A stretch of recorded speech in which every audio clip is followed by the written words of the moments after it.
I didn't want them to be too detailed. I was like, well, if I give myself that time, I'll do it really quickly, and then I'm just sort of splashing the colour on, and then you don't run the risk then of overworking them too much. So I knew exactly what kind of style I wanted to achieve, and I know that I'm the kind of person that will just sit and keep working on it, and I'll put more detail in and more detail in, and suddenly it's not what I wanted. Welcome to the On the Wall podcast, where we engage in conversations with artists, designers, enthusiasts, and visionaries who shape the world of interiors. Today's guest is artist Yasmin Smith, head of design at Milton King. She joins us to discuss the new Spring-Summer 2026 Wallpaper Collection from Milton King called the Painters Glasshouse. If you enjoy these conversations, please subscribe, leave a rating, leave a review, and share this podcast with a friend. Hello, and thank you for joining me for another episode of On the Wall. Today we're going to be talking with Yasmin Smith, who is the head of design at Milton King. And we're going to be getting into the new Spring-Summer collection. So I recommend you watch the video of this one on YouTube or on Spotify, because we're going to be going through all the inspiration and all the designs in this new awesome collection. If you are only able to listen to it on the audio podcast, I will try to remember to do my best to describe what we're looking at. But I highly recommend watching the video for this. So let's get Yasmin on and get into it. Joining me now is Yasmin Smith, head of design at Milton King. How are you today? I'm good. How are you? I'm doing well. How are things across the pond? Good. Quite cold. Really cold today. I don't know why. We thought the sun was coming back, and then it's gone. It's super windy and cold and horrible today. So that was just like a little bit of a tease, and then yeah, it's fake spring, and then we're back into the winter again, basically. So today we're going to talk about the new Spring-Summer collection for Milton King. Yeah. And as the head of design, you are a very important part of that whole thing. You could say. But before we dive into all the individual designs, I kind of wanted to just ask a few questions about how it all comes about. Yeah. So, where do you begin? How does it start? And so I would imagine that you working closely with Bryce Kapp, the co-founder and creative director. I imagine you guys are working really closely on what's the next launch going to be? How does that go? I guess you would have just a myriad of possibilities. Well, exactly. Right. So it's just how do you go, this is what we're going to do. This is the direction we're going to go. It is super overwhelming. So it's one of those things where, so Bryce and I, like you say, work really collaboratively together at that point of putting together a collection. So for this one, it was slightly different because we basically had all these different points of inspiration that we liked, and we were just looking through the catalogues of what we had already, and just sort of seeing what was missing, but also looking at trends that were coming up that we thought maybe we were missing, and and then bestsellers and things like that, this does really well, that kind of thing. So, but Bryce had an idea of some certain types of designs that he liked, and then I went away and was sort of researching how we can put that together. And it was very, as we were putting the collections together, it was obvious that it was two. So the Fable collection, which was autumn winter, was one, which is a lot darker and more sort of artisanal and historical, whereas this one was much fresher and lighter. I was like, well, that's very clearly a spring summer collection. So that's kind of how this one came about. But yeah, it starts with lots of talking points of go, I like this, just seeing things in exhibitions and trade shows and just magazines, or just even just someone's house on Instagram or something. This looks lovely, we want this kind of thing. Or yeah, it can be anything really. But yeah, that's where this came from. There's a few pinpoints that Bryce and I had a discussion, then I went away, put together things. So I go straight into things like Pinterest, of course, is one, but I try not to rely too heavily on that because obviously there's so much AI in there at the moment. And also you get a lot of recycled stuff, so you don't want to, use the same images over and over again. But I've got lots of books, so I go into books. I like to go to museums, but like I say, go to trade shows. But for this collection, I used a lot of my own imagery as well. So once I knew what the theme was, because I like to take photos, once I knew what the theme was, I had a lot of things that I thought, actually, I can use some of my own photography for that too. So I had some when you see the collection, everyone, there's the big landscapes and things like that. So that sort of thing is actually quite first-hand research, and that's just sort of come from the surroundings, basically. So you're going to you're going to trade shows a lot and Yes. seeing what's out there Yeah. and seeing what other wallpaper Yes. companies are doing, or But it's not necessarily just wallpaper companies. It's just interiors in general. So it could be like tiles, rugs, lighting, whatever. But a lot of these trade shows will also have trend sections, which is how you so when you see people launching at the same time, you'll notice that there's maybe everyone's doing sort of Japanese themed collections, and you're thinking no one's spoken to each other about this. It's all just because we're inspired by the same things, and certain exhibitions are out or things like that. So I was going to ask that. So like, how does that? I mean, like, how does the collective move, like the collective mind, sort of happen where it's because everybody's just kind of seeing the same things and everybody's thinking, wow, that's cool. So you're inspired by the same things. I mean, obviously, for those sorts of collections, you can see, like, at the minute, there's a real push for that kind of like wood block look. That sort of, it's much more nostalgic. Everyone's using the same kind of. There's a similar theme running through things like kind of artisan craft. But then, if you look into the actual trends of that, people will say that's because of the rise of AI and things like that. People are leaning more into. I mean, I say AI is just an example, but technology and things like that. People are leaning more into that kind of. They want nature and they want things that have been done by hand. So people are pushing more into that kind of look. So actually a lot of this collection, we've kind of wanted to make it look like it's been super hand painted. It's not quite as perfect or like it's supposed to look, I know we print digitally, but it's meant to look like it's been, printed either traditionally or like you say, you can really see the hand element to it. So that's but isn't that it? But that's, I would assume it's because it is hand painted. Yeah. Well, exactly. But sometimes you can really push that. So sometimes I might do a painting or something, and then I'll scan it in and I call it cleaning, but where you sort of, you get rid of your little pixels and things like that. But sometimes you can go too far, and then it's almost too perfect. On the Wall is brought to you by Milton King, your trusted partner for luxury crafted wall coverings. Milton King's trade program is designed to make your creative process seamless, offering exclusive trade-only benefits such as complimentary samples, early access to new collections, and professional pricing structured to enhance your business success. To assist with your projects, you'll have the flexibility to create your own custom swatchbook, tailored specifically to your design needs. With dedicated customer support every step of the way, our trade program is here to elevate your design vision and simplify your journey from inspiration to installation. Ready to join a partner who understands your craft? Visit miltonandking.com to apply for your trade account today. Milton & King, your vision, our craftsmanship. So for this collection, I've kind of tried to leave it a little bit more, so it looks more like just the paper. The paint is just, I've just painted it onto the walls, basically. That's the kind of look that I've gone for. I'm quite a maximalist print designer, so it goes against every instinct of mine not to fill every single bit of space, which you will notice in some of the collections. There's lots of pattern and detail and everything that I do, but then this one, it was one of those things where I was like, we need something that's got a bit more breathing room. I wanted something we could experiment with different types of design, but also bringing in sort of things that are. I wanted to bring in an element of like geometry in a way that wasn't obvious. So things where there's. What do you mean by that? Line, yeah. So things like if I'm doing a floral, for example, maybe there's an element of a stripe in there, or a check, okay. So just bringing in that. So that's when. So obviously, when we're thinking about that, you kind of think, okay, well, that's the things I want to bring in a little bit. What kind of themes can I put together that I can encapsulate the whole feeling and story of the collection?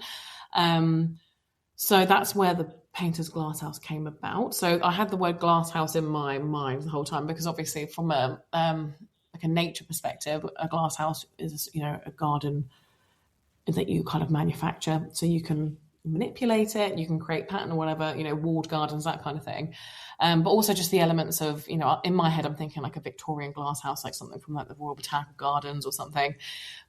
Big metal structures, lots of glass and things like that. So that's what came from that. But then as the collection continued and I wanted to look at things like vintage textiles and embroideries and different types of painting, that's when I thought, actually, I can incorporate this and make it more like a painter's glasshouse. So that's more of an artist studio that is in a garden, basically. So I'm essentially manifesting what I would like to have eventually. It's like a gorgeous conservatory where you can paint and you can look out at the the landscape outside and be inspired and create, but not just necessarily painting. You can do ceramics, or you can embroider, or you can, create things with different crafts, which is why we've kind of encapsulated it in that way. So the Painters Glasshouse is the title of the collection. Of the collection, it is, yeah. And so before we dive into it, how much, I guess, freedom do you have to just go wild with your vision and do what you want? It's pretty, it's pretty good. I haven't got, there's no huge constraints. Obviously there'll be a time where I'll be like, I'm thinking about doing this, but I don't know if I'd rather have it in this repeat or this way of painting. And that's when, Bryce and I will chat about it, and he'll say, he prefers this kind of look, or we think this one's more of a best-selling technique, or this fits with the collection more. So there's a lot of collaboration in that sense. But in terms of artistic license, I've got, a decent amount of wiggle room, which is good. And obviously the last thing you want as an artist as well is to be stifled in that sense. So you kind of need to have that experimentation room to bring things together and not feel suffocated. I know that sounds dramatic, but when you're having a day where you're thinking, okay, I've got to get this design done, because obviously we still work to deadlines, and things like that. The whole collection's got to be done by a certain point.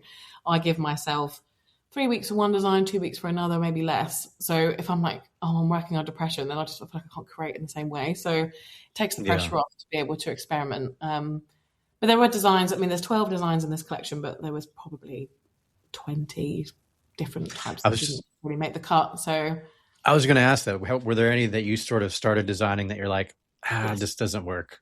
Or... Yeah, not necessarily. The big ones I kind of knew straight away. I tend to go through I do my mood boards, all the research, what the vibe of the collection is, and then I'll break it down into, okay, I want a tree of life design, I want a stripe, I want a whatever.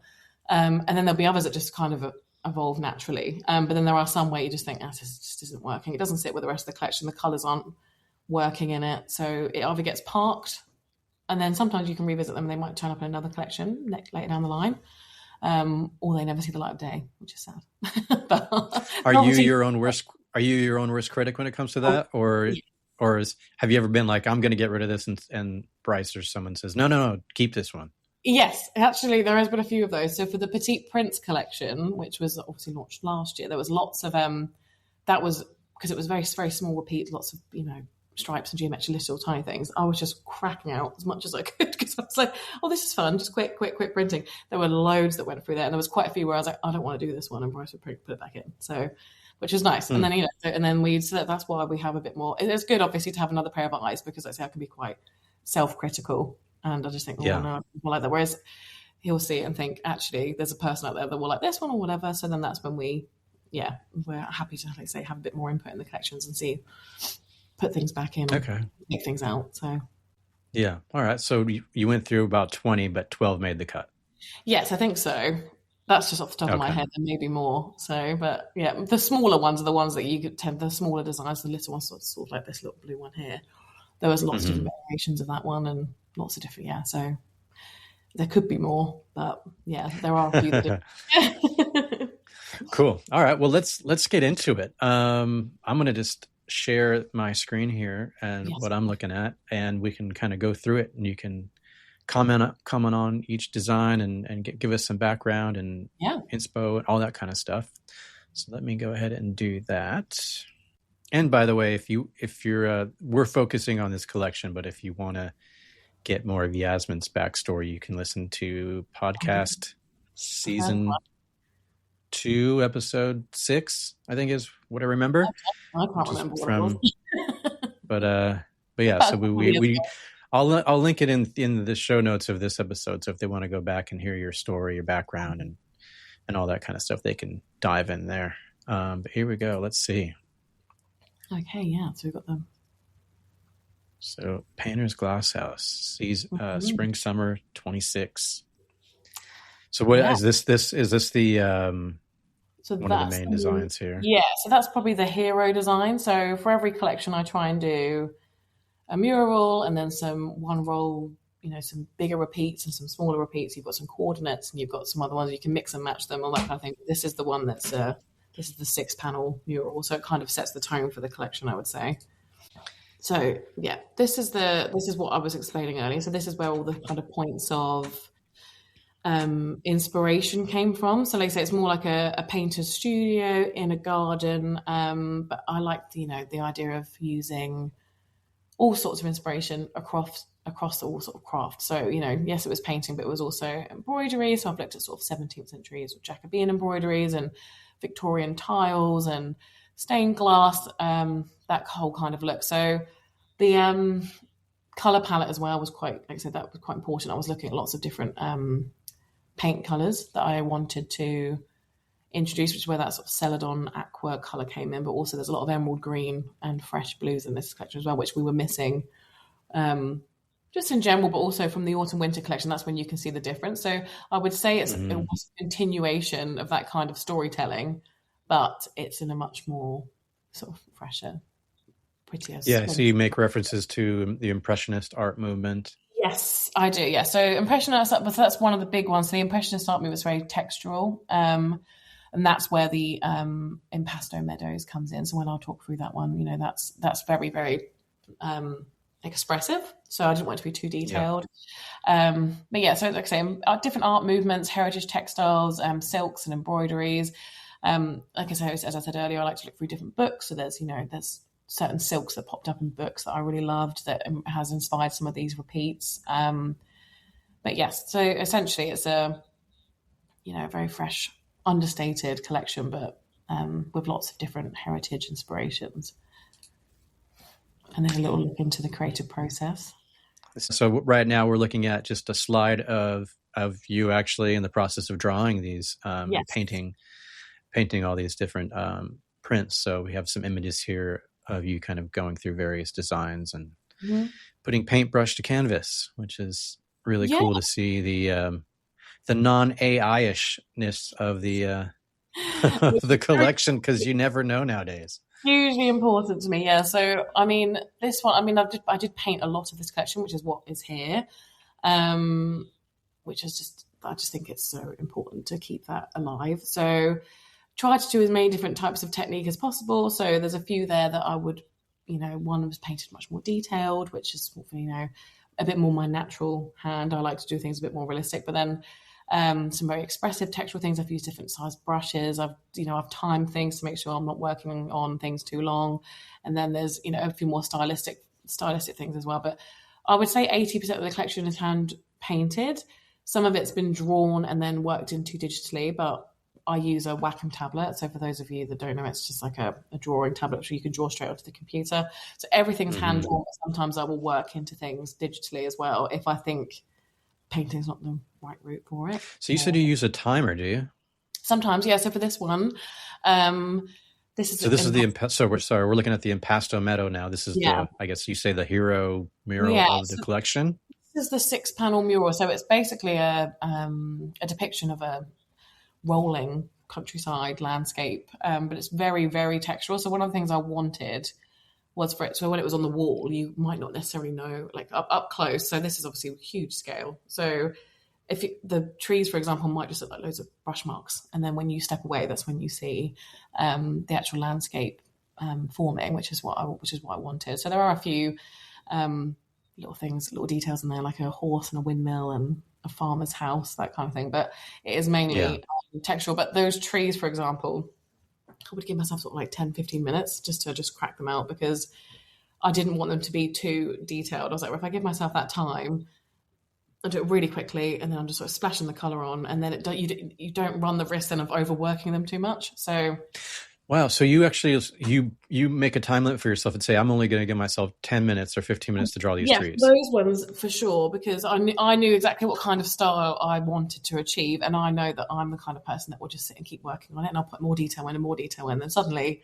it's not what I wanted. So I was my own willpower, basically. I knew that I didn't have a lot. I was like, isn't it funny that it's sort of funny that creating, like you would think like, oh, maximum freedom is the way to make the best thing, right? But it's not necessarily for me.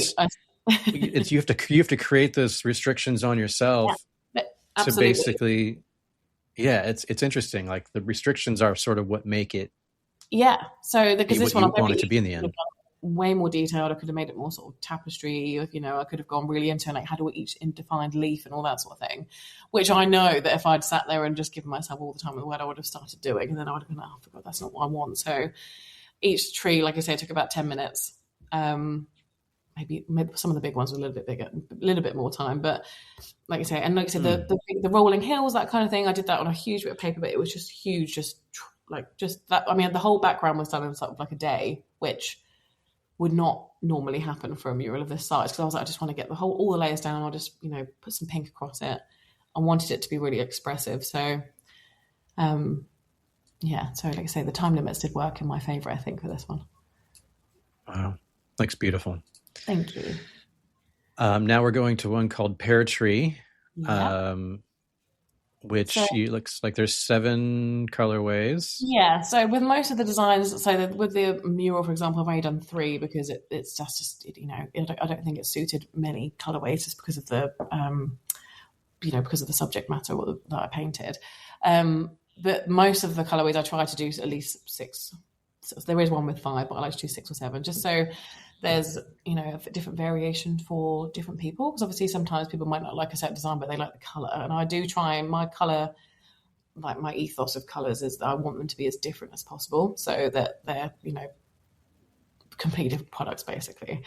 So how would you describe this for the audio listener, the audio version of the podcast? Because I was going to be like, I'm going to try to describe this, but I think you would do a better job. Yeah.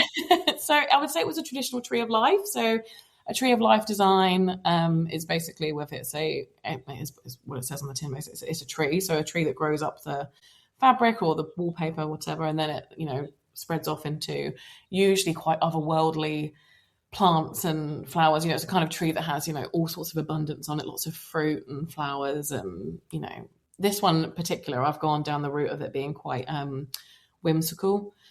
So there's pattern in there, and stripy leaves and little seems almost like a vine in a way. Yeah, exactly. That's exactly what it is. So when you see, so that's one width of the wallpaper.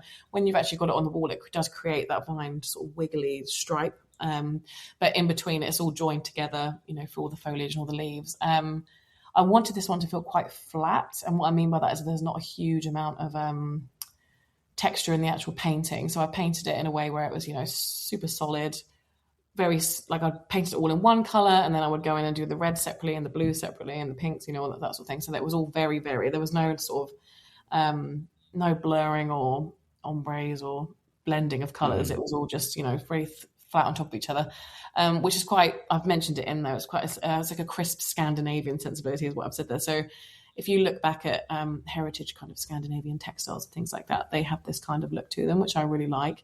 The Tree of Life is a really, really old sort of classic style. They've been doing it for centuries. So I just wanted a sort of modern, fresh interpretation of that for our wallpapers, basically. Got it. Yeah. Great. Now we're looking at Willow Wood. Yep. So this is the one that's only got 5 colorways, just because that's, sometimes they say it's the same thing with the actual designs. I'll do about 15, 20 colorways, and then I'll have to painstakingly bring them down. But this one, it was very obvious for me which ones I wanted. So Willow Wood is inspired by 17th century Jacobean embroideries. So if people want to Google it, they'll see exactly what I mean. So if you have a look at a Jacobean embroidery, it's a similar thing where it's quite, I'll use the phrase otherworldly again, but everything's very flamboyant and not realistic. But one of the biggest things I noticed on these, all their sort of trees or flowers are all on these wiggly, lovely islands, basically. With I've tried to recreate it here. There's they have cross stitching in them and French knots, all different types of embroidery woven in basically to the pattern, which is why I've tried to include those into the pattern, into the trees, into the leaves, that kind of thing. But I've obviously added my own woodland animals, which is what gives it that illustrative sort of storybook feel. It's one of those designs where I think it's probably more conventionally looks like it's going to be for children's interiors, but I wanted to make sure that it was the kind of design where, if you don't want to put it in a nursery or something, it's still quite sophisticated enough that you could use it elsewhere. So that's why. Yeah, it's interesting. When I was looking at it, I didn't actually see it as a kid's Wallpaper. I didn't see that at all. So when you just said that, I was like, oh yeah, I guess it would Yeah, do well in a nursery or something. But when I first saw it, I mean, I guess in more layman's terms for myself, there's a lot more space in this design, space between these yes. different. That was another thing. So this one with the pinpoint of this really was we wanted something with a bit more space with stylistic types of trees. So that's where it came from. So I was like, okay, I definitely know I want a willow tree. I want a fruit tree. And then I've added like a version of a palm tree and some other ones, but they've all the shapes and things that I've taken from old embroideries. And then I've put the walking animals in myself. But there's also a sort of, I don't know, like a linen texture in this one, just as another nod. Yeah, I can see that if you sort of look closely. Yeah, you get that textured background look to it. Yeah. You got a little bear sitting under a tree, some prancing deer. Is that a fox? Okay, yeah. Yeah, just a little fox under the tree there. So I was going to have birds and things as well, but I thought, I'd stick to the land animals. But yeah, it's just like a fun, playful one, but like I say, quite storybook. Very storybook, yeah. Yeah, and then I've given it that kind of, this is one of the ones specifically where I tried hard not to completely clean every aspect of it. So I've kept the kind of texture and things that I was creating with the paint, and I've kept it as that. So it looks like it's been, painted onto the fabric basically for the wallpaper. Do you ever, sort of like a side note, but do you ever kind of put in little, not messages, but like secret little things that only are in there? Yes, sometimes. So you do? Like a signature or sort of? Yeah, one of the biggest ones I did. So sometimes I will do it, but the heavenly mural, so the clouds that I've done, and serenity, and that the nighttime one has constellations in, and I have my star sign, I have my boyfriend's star sign, and I have my mom's. Wait, who your star sign and your mom's star sign? You said? Yeah, and my boyfriend. So and I put them all in. So there's a Taurus one in there. There's a Scorpio, a Virgo. So it's just like little nods to. Oh, that's cool. So that's in there. So if anyone wants to stop and try and find the constellations of that, sometimes I will do things like that. I love that kind of stuff. I don't know. I love that kind of stuff. Yeah. So okay. So we're going to the next one. This is Moonflower. Yes. Very, so I'm just describing for the audio listeners. It's, how do you describe this? Like super floral, botanical. Yeah, very very floral, botanical. But it's it's like, I don't know. I'm gonna sound like an idiot trying to describe this, so I'm just gonna let you do it.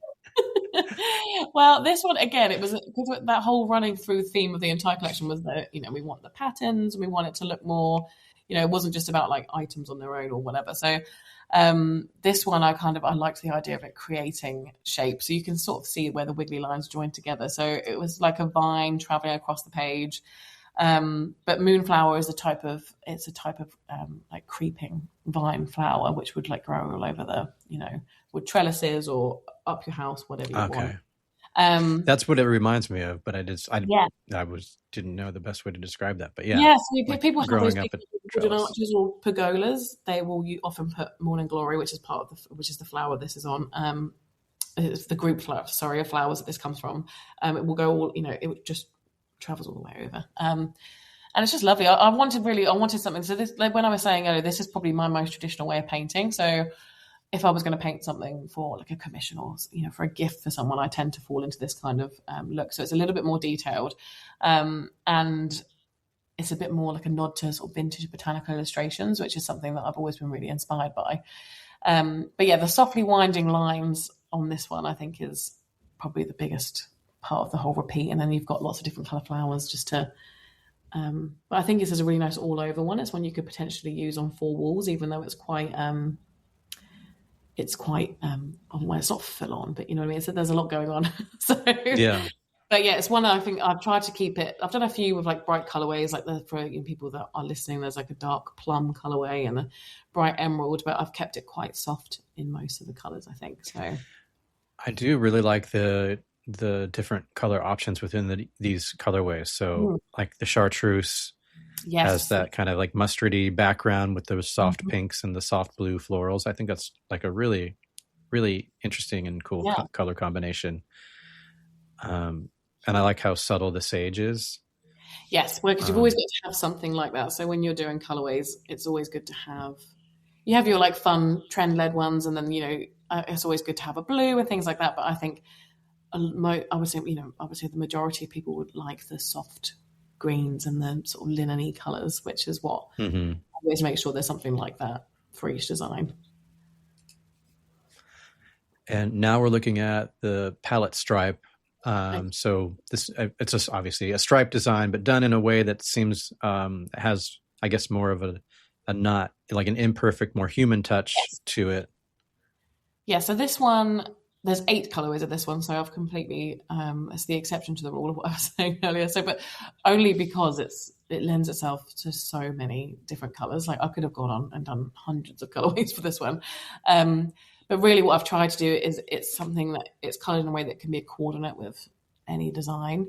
Because the likelihood is this is the thing that you would pair with another one, or use on its own. Like this is, like I say, this is a coordinate that you could potentially use all over. But yeah, it's called palette stripe. So the reason I've called it that is because it's named after a palette knife, which is a type of tool that an artist would use to like get a thick bit of oil paint or something similar and sort of drag it across, and it gives it this really thick textural sort of imperfect line. And that's what I wanted this to look like. Which is why it's called palette stripe. So just because it's, hand painted artisan looking stripe rather than a perfect sort of candy stripe look. Yeah. Moving on to cow parsley. Yeah. So this one I would say is probably the most, it's very different to the others, but it's brought together in like it's a bolder print, would you say? Yeah, it's much more, it's bigger in scale. I was really inspired by Art Nouveau art and sort of architecture, for this one. So there's a lot of line and like curve in those kind of designs. So I knew that I wanted to do something that was inspired by a wildflower of some kind. And cow parsley over here is very popular in like hedgerows and things like that. But when I was thinking about, if you had a painter studio or something in your garden, the likelihood is you would have cow parsley sort of growing just sort of wild and popping up everywhere. It's all over the show. So I liked the idea of having that. But also because it gives you that element of curve, like the fact that I could draw this and then have that curve and then split it to create a shape as well. So I've colored it in a way where it's sort of created this sort of a chevron for over this.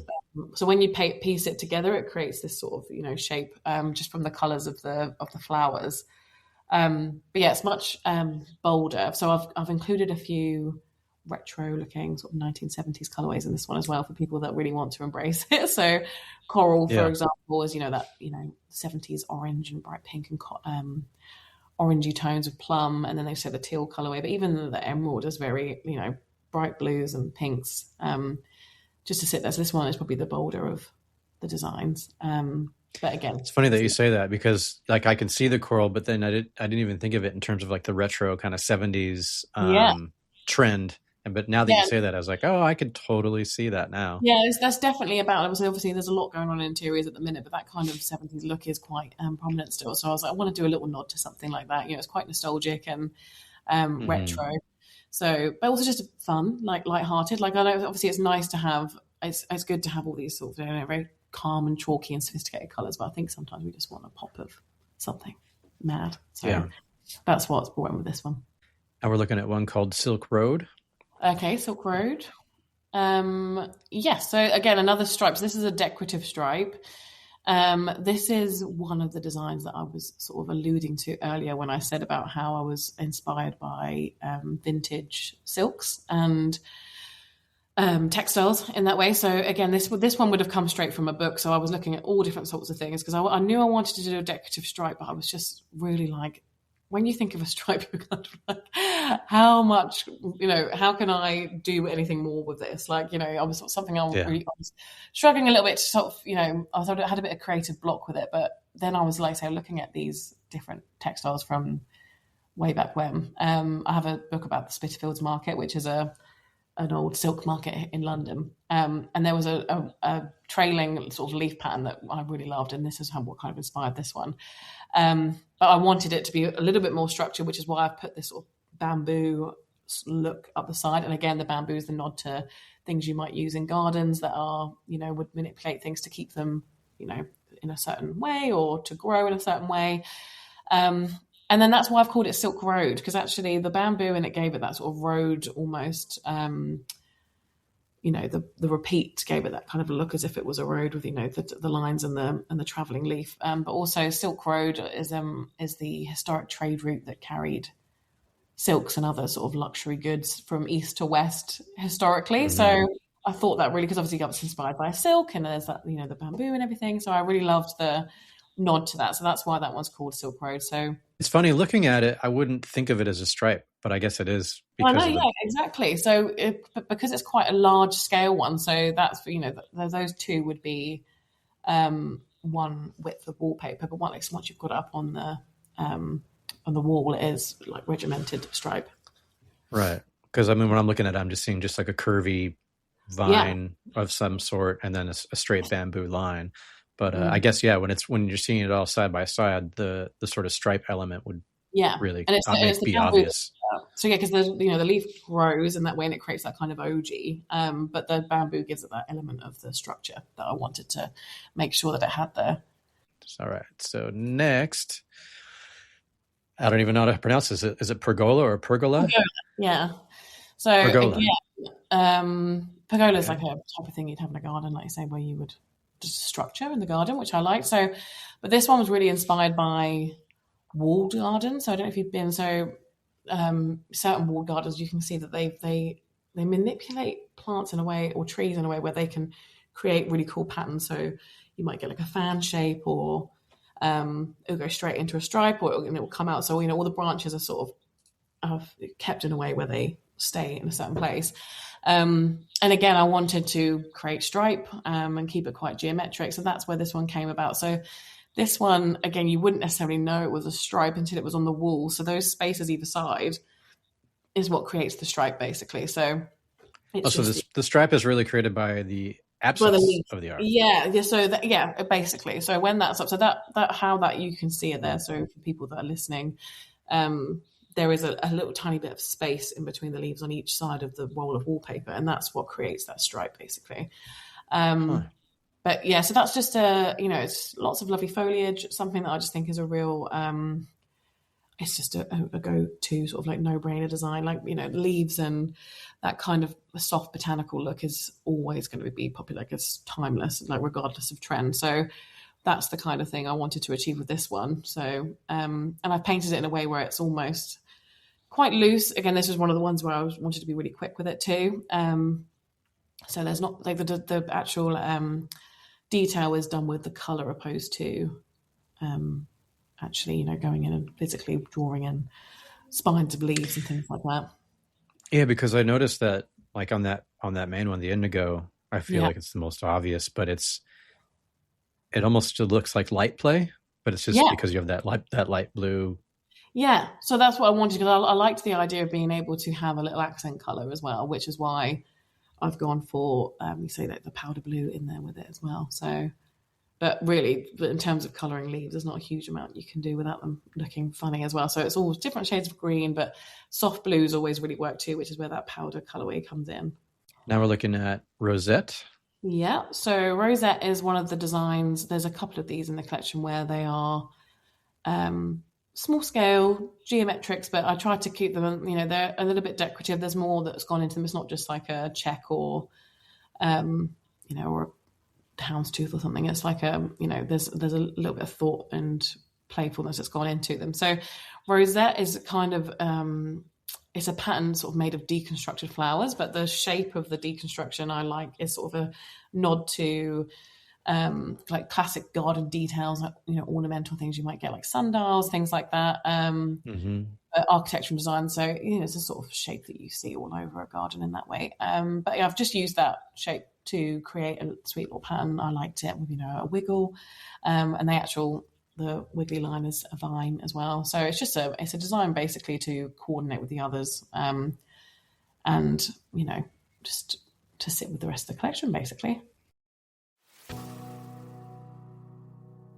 Introducing Benchmade Modern. Tailored sofas crafted just for you, delivered in as little as 4 weeks. Create a custom piece that perfectly reflects your style. Choose from our collection of designs from timeless to modern. Customize the size, then personalize with your ideal fabric, cushion, and leg style. Discover your dream sofa today. Now we're looking at one called Flower Patch, which, if I were to describe this, it's sort of little squares of florals, little squares with florals mixed with leaves, but it's like it's done in this sort of square pattern, like it's 4 squares across.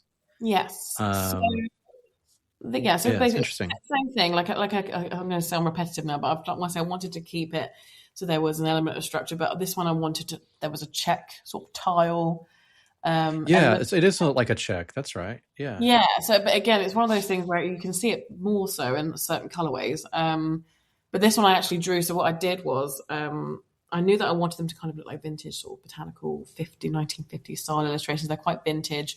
Like I've written in the little spiel I've written there about how it evokes memories of warm, sunny days at your grandparents' allotment. Like for me, it reminds me of my own nan's garden, like those pansies and those kind of bluebells, those kind of lovely flowers that you might get in those sorts of vintage illustration books as well.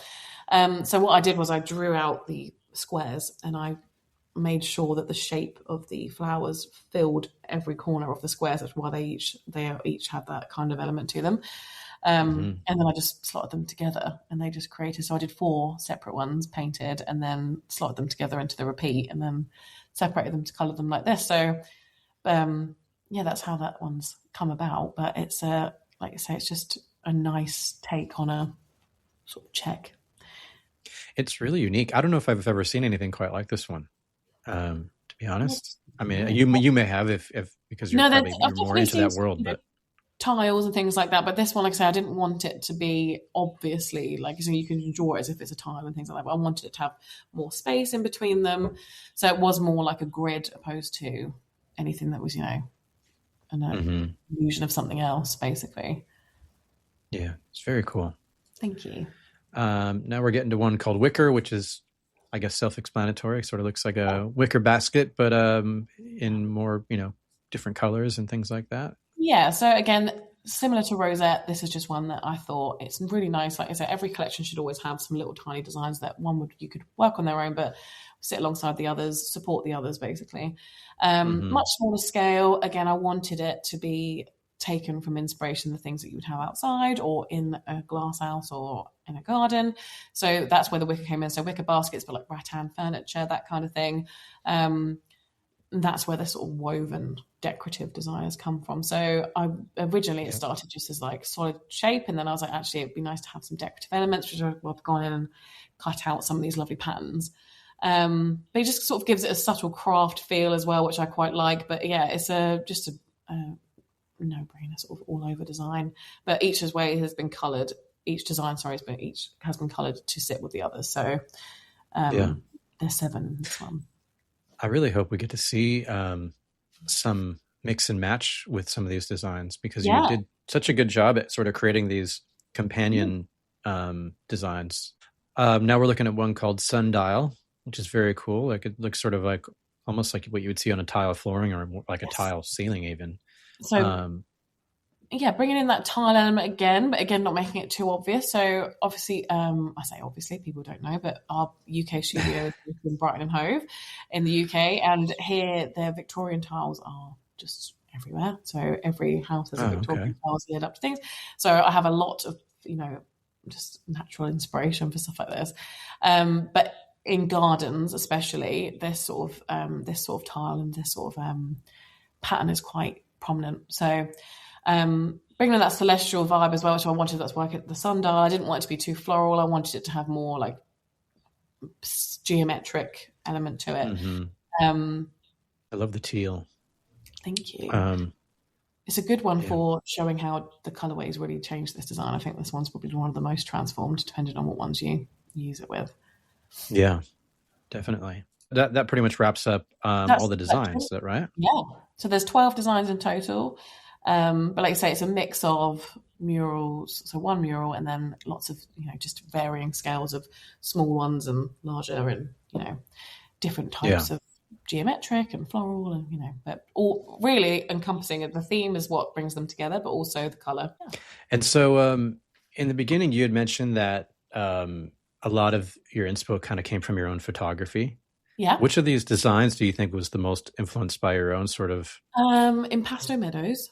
So we live very close to the South Downs, which is a national park, basically. It's just rolling landscapes, basically, just lots of hills, lots of just that very, very stereotypical English countryside. So I didn't realize at the time when I was doing it. So I definitely wanted this English countryside kind of look. And as I just started painting almost from memory, then I was like, okay, I can see what's forming here. And that's when I was like, I'm going to go into my own photos and take details of things to finalize the design. So that one for sure. But also Pergola and sundial. So sundial, like I say, I've got so many pictures of Victorian tiles, and pergola especially. If I'm in a garden or anything like that, my camera, I've got something like 19,000 photos of just Oh wow. It's just my dog, sunsets, are just like plants. That's basically it. So that's all the time. So, but anytime I think, wow, that would be a really nice design, that would be lovely. So I have all these different folders for different things. Like this would be good for a foliage design. This one's good for leaves. This blah blah blah. So, but yeah, like even things like I've been to, so the Royal Botanical Gardens here, Kew Gardens in London, are just insane. It's like just beautiful botanical greenhouses, but just completely off the scale. Like they've been there for so many years and they're huge. I have so many photos there as well. So a lot of that kind of when I'm sort of talking about structure and the thing that like you have to see it, but it's insane. So those sorts of colours, sort of photos, is what I was looking at for a lot of the designs, which is good. That's awesome. Well, thank you so much for sharing this spring summer collection. When does this go live, Milton Ink? So we're talking on Friday the 13th in March.